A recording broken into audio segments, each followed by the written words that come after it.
Just when I was wondering what was going on, my boss, Alex, came striding over and casually patted my shoulder, saying, "Hard work, Dan, but you are fired today." And just like that, I was abruptly kicked out of the company I had served for 20 years. "Long time no see, Mr. Johnson. Actually, I just got fired." At my words, Mr. Johnson, the president, was momentarily speechless. "What about the patent? If the company doesn't have my patent, it will go bankrupt, but I'm fired, so I'll take my leave. Haha." Huh? At this point, all I could do was laugh, and I heard a baffled voice from Mr. Johnson. "My name is Dan.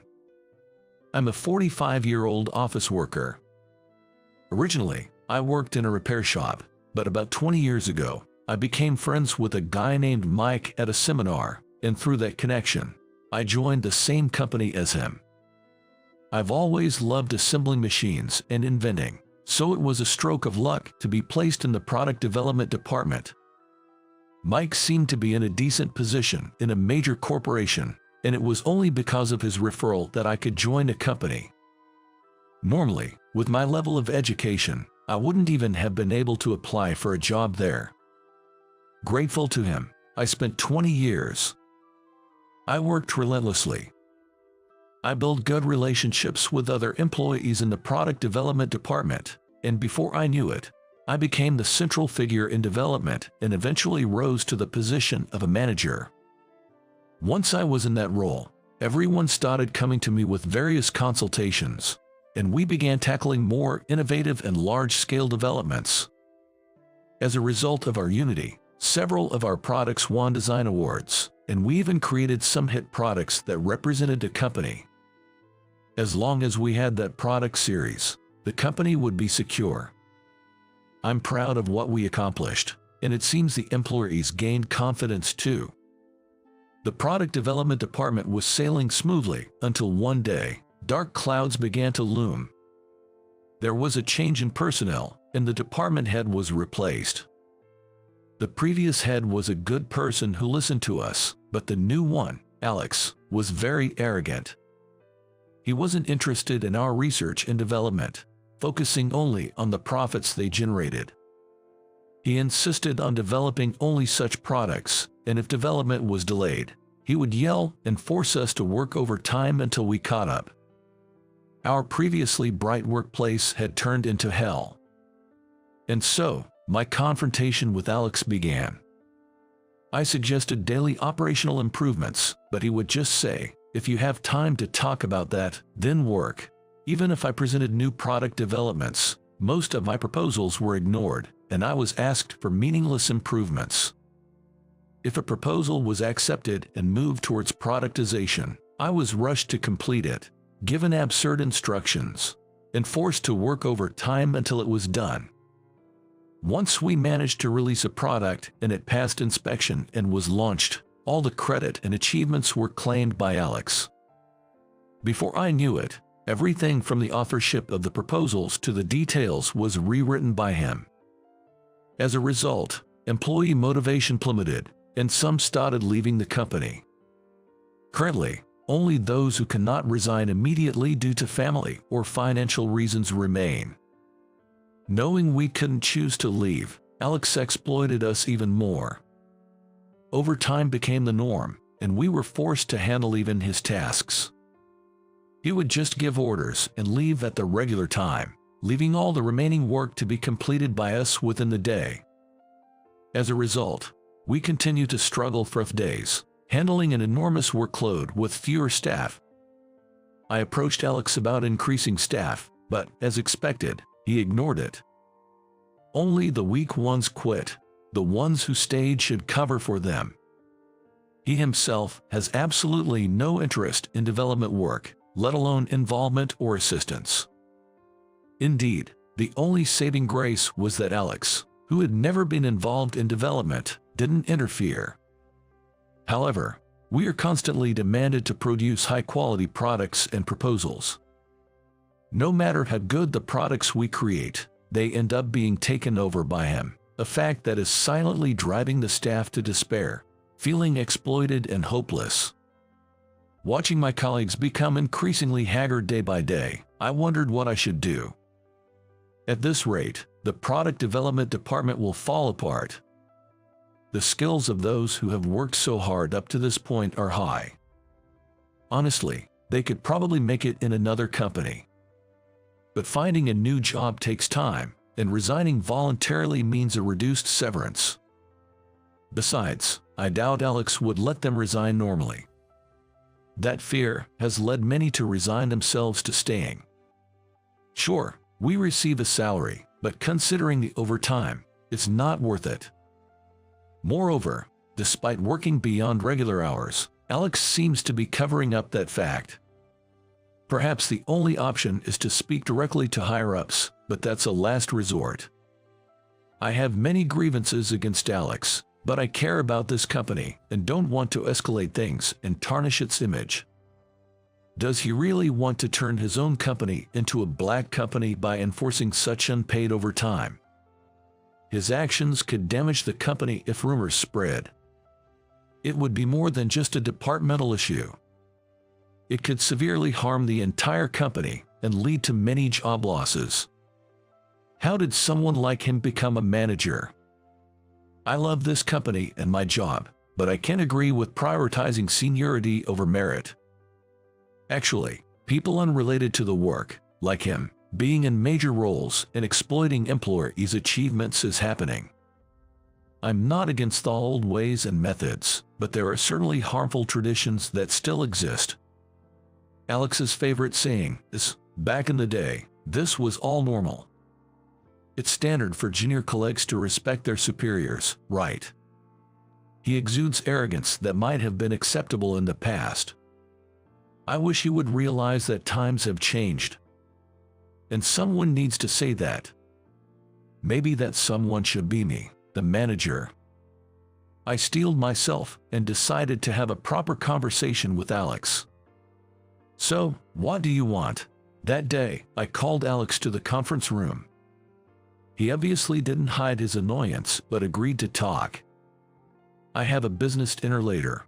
I'm not as free as you guys," Alex said, laughing, "but we're not free either. In fact, we're cutting back on sleep because of him." "Alex, you really need to change your behavior. Do you realize what you're doing could be illegal?" "Huh, what are you talking about? You guys are choosing to work overtime. I never forced or recommended it." I was utterly disgusted by his blatant lies. Doesn't he realize that if someone sues, the company could be in crisis? The staff is at their limit. Please, return the achievements and rights you've taken from them. I pleaded deeply. But all I got in return was his loud, mocking laughter.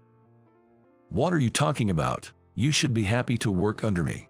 You like your job. That's why you don't quit, right? That can't be true. Everyone's at their breaking point. Do you intend to ruin this department? If it collapses over this, then so be it." With that, Alex brushed past me and left the room. I never thought communication with him would be this impossible. I let out a heavy sigh. I have to report this to the higher-ups somehow. Reluctantly, I worked overtime with the staff that day before heading home.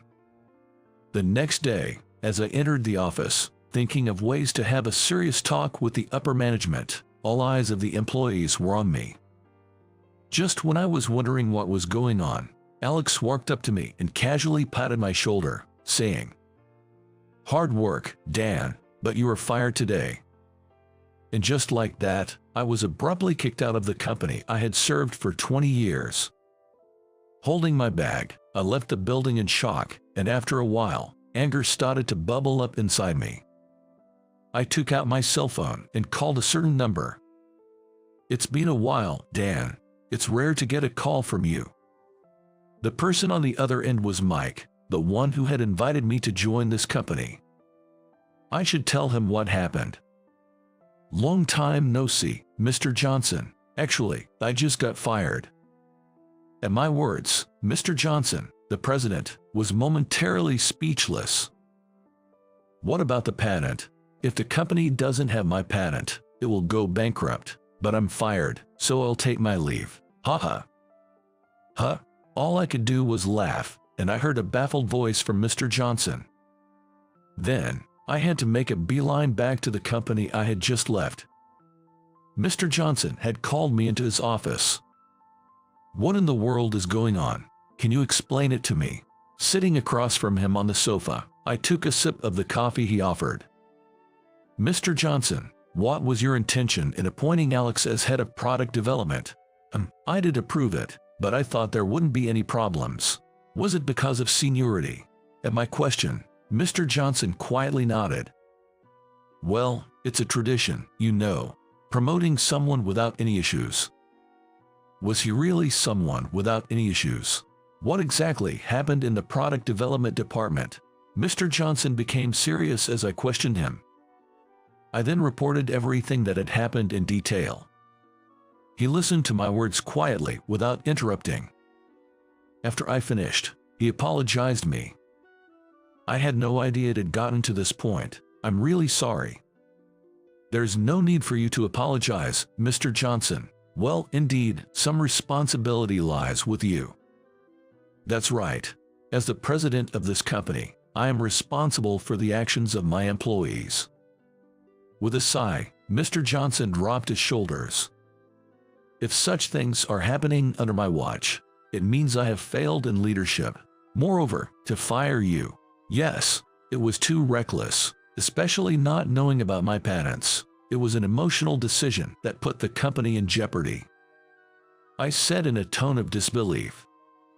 Alex probably fired me, the vocal one, to set an example, but as someone who has been involved in product development for 20 years, I hold several patents.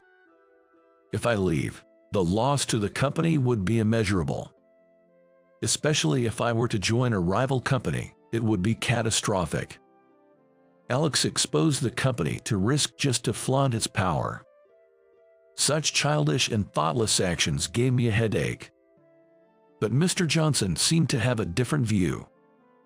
Indeed, Alex's performance as a manager has been good, but I haven't heard of any extraordinary achievements. Looking me straight in the eyes, he continued. In fact, since he became manager, there have been many complaints about the increase in resignations. Issues like overtime and taking credit for others' work are news to me. Indeed, for HR, the high number of resignations must have been apparent. But where did all the plans and awards that I thought Alex had monopolized go? From the company's side, bonuses and awards are supposed to go to the proposers, not Alex, but you guys haven't received them, have you? Mr. Johnson asked me, seeking confirmation, and I shook my head firmly. No, if we had received those, many of the staff who resigned might have stayed. Especially the younger and more capable ones, who couldn't endure the environment and left. It's a significant loss. Factional strife. Why does it always come to this? What do you mean? I asked Mr. Johnson about the true meaning behind his words. It seems there was a factional struggle when Mr. Johnson was appointed to his position against another presidential candidate. The upper management was split in half, creating a tense atmosphere. And Alex belonged to the faction of Mr. Johnson's rival. When Mr. Johnson won the struggle and became the CEO, his opponent left the company. I, having little connection with the upper management, was unaware of such conflicts within the company. Well, I might have heard rumors but never paid much attention to them, nor was I involved. I was just happy that my benefactor had become the CEO. Mr. Johnson, you think the factional struggle is still relevant? Probably. My rival left the company and now works for a competitor. Mr. Johnson's words made me realize something. The employees who resigned, they were probably poached by the rival company. I see. So Alex's tyrannical behavior was for that purpose. So, Alex is connected to the other company. Not just him. There must be several people in significant positions involved, keeping it from reaching my ears. It was odd that such blatant injustice had occurred without any rumors reaching the upper management. Someone was manipulating and hiding the information. They are likely connected with the rival company, trying to bring down ours from the inside. A betrayal of our own company. But why would someone in a managerial position take such actions? Those connected probably have arrangements to be re-employed with good positions at the rival company if ours goes bankrupt. That's terrible. If our company collapses, many will lose their jobs, and even subcontractors will be affected. Yet, such a cunning and cowardly way to destroy a company and ensure only those involved have secure jobs is appalling. They probably wanted you to resign, Dan. You've contributed much more to our company than they anticipated, so they fired you. So, they made up a reason to fire me because I wouldn't resign. Yes, as I said before, you hold the patents. If you leave, it would be a tremendous loss for us. Mr. Johnson continued, frowning. The plan was likely to poach you after you left. I can't believe it. I think it's true. You'd probably have received an offer within a few days. That explains the sudden firing, but it's frustrating to think they expected me to easily sway. But I wouldn't sell out everything to a rival company. At least not while Mr. Johnson is still here. I wouldn't let my patents go to another company. They probably never considered that. Indeed, I've been underestimated. Good thing you're a man of integrity, Dan. Mr. Johnson's face finally relaxed, having been tense all this time. Anyway, I have no intention of approving your dismissal. If any such documents are submitted, I'll handle it immediately. So, does that mean I'm not fired? Of course, I want to build up this company together with you. Mr. Johnson's words finally allowed me to feel truly relieved. And with that, I knew what had to be done. It looks like we need a major cleanup, he said with a calm smile, though his eyes burned with anger. From there, it was a race against time. While Alex and his crew still believed I was fired, Mr. Johnson gathered trusted employees and executives to share information. Together, we uncovered numerous discrepancies and gathered evidence. Mr. Johnson's prediction that Alex and his team would let their guard down after they thought they had achieved their goal of firing me was correct. The product development department seemed despondent after my departure, but Alex was in high spirits, leaving on time for a dinner meeting. We identified the executives and employees who went to the same location, and while they were enjoying their banquet, we gathered solid evidence of illicit document removal and tampering. And so, a considerable amount of funds and personnel. And then we discovered the fact that technology had been leaked to a rival company.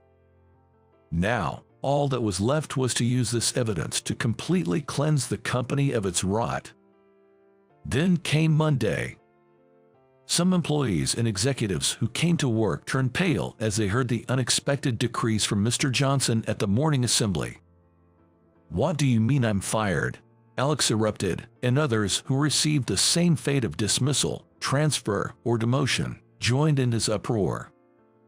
Their cries of unjust treatment and threats of lawsuits were met with my scoff. "What? Why are you here? You were fired." Alex noticed me and started to make a fuss, but Mr. Johnson interrupted him. "I don't recall approving that. Who exactly gave you the authority to fire Dan? That is." Alex's eyes darted around, but no one met his gaze. Some HR employees were conspicuously avoiding eye contact. Most likely, it was that employee who processed my dismissal. Well, as for the unjust personnel matter, let's explain the reasons for these personnel changes and dismissals right here, Mr. Johnson said. Upon hearing this, the clamoring crowd turned pale. Some were caught by the security guards while attempting to physically attack the president in their rage. Before I knew it, the guards from the security company we contracted were strategically placed to suppress any potential riot. The employees who were unaware of the situation were initially frightened by the atmosphere, but as the president started to explain the recent events, the room quieted down. Eventually, as they learned the whole story, their anger turned towards those who had betrayed the company. Especially the product development department, which had been thoroughly trampled upon, was seething with rage, their glares piercing Alex with the intensity of their long-held grievances. Realizing the depth of their resentment, Alex was visibly shaken and trembling. He probably understood better than anyone the depth of their hatred. Facing such murderous and scornful stares would unnerve anyone. Although there was no intention of pressing criminal charges, the company was prepared to sue them if they claimed unjust dismissal. Seemingly resigned to their fate, Alex and those involved in the wrongdoing slumped in defeat, some even collapsing to their knees and sobbing. It was a pitiful sight, but I felt no sympathy. They had brought this upon themselves. With their schemes exposed and their dismissal, it was doubtful whether the rival company would still take them in. Still, some of them might have been hoping to find re-employment somewhere else. Personally, I doubted the reliability of a person who would cold-heartedly use and discard others in such a scheme. Regardless, the hellish days since Alex's appointment had come to an end like this. And so, I returned to the product development department. Considering the future, the staff welcomed me back with open arms as I was promoted. The department, having lost many people and feeling quite empty, finally regained a peaceful and healthy working environment. New staff were to be recruited, but surprisingly, many of the employees who had resigned and not found jobs elsewhere returned, much to our delight. Apparently, they had been approached by the rival company but sensed something suspicious about the timing and declined. They were even threatened in some cases and had advised others planning to leave that it was better not to go to such a company. Fewer employees than we expected ended up going to the rival company. Some, including Alex, managed to find new jobs after their dismissal, but were apparently being worked hard as regular employees. In the end, there probably wasn't a high position left for those who had failed in their plan. Still, the fact that many employees who were well acquainted with our internal affairs had gone to the rival company was a significant blow to us. However, considering that we had eradicated the spread of corruption within the company, it was something we had to accept. Being able to continue working at a company I like, doing the job I love. For me, just being able to regain that everyday life is enough. Mr. Johnson, though known for his gentle and kind demeanor, was not someone to be taken lightly. Once the initial cleanup was over, and as we approached the time to welcome new recruits, he reviewed and made significant reforms in the company's traditions. He thoroughly enforced compliance and transformed the system into a healthy and motivating environment where those with skills and achievements could advance.